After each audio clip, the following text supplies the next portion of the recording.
राज्याचे लोकप्रिय मुख्यमंत्री देवेंद्र फडणवीस साहेब यांचाही वाढदिवस आहे आणि म्हणून आम्ही राज्यभर वैद्यकीय शिक्षण विभागामार्फत रक्तदान शिबिर आणि आरोग्य शिबिरही आयोजित केलेले आहे. सर्व प्रकारच्या रोगासाठी गरीब रुग्णांना चांगली सेवा मिळावी म्हणून त्याचं आयोजन आपण केलेलं आहे.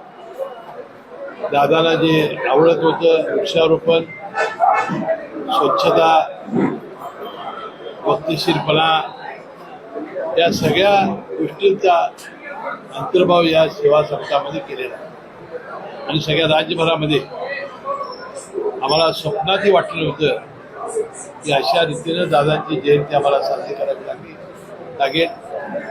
दुर्दैवानं नीतीने वेळ आमच्यावर आणलेली आहे आणि आज सर्व कार्यकर्त्यांनी दादांचं स्मरण, दादांच्या आठवणी आणि राष्ट्रवादी काँग्रेस पक्षाने आता तरी दादांच्या जीवनावर एक चांगलं व्याख्यान ठेवून हे पुन्हा एकदा स्मृती जागृत केलेली आहे.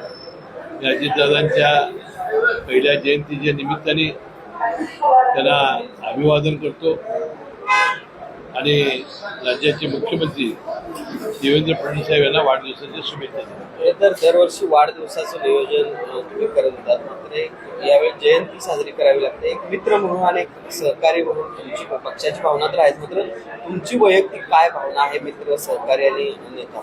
माझे सहकारी नव्हते, ते माझे नेते होते आणि हेच मी सांगितलं की असा दुःखद प्रसंग आपल्यावर येईल असं कधी आम्हाला वाटलं नव्हतं.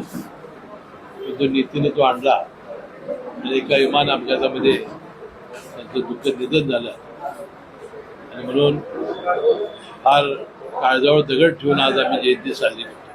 बातमी तुमची, साथ आमची.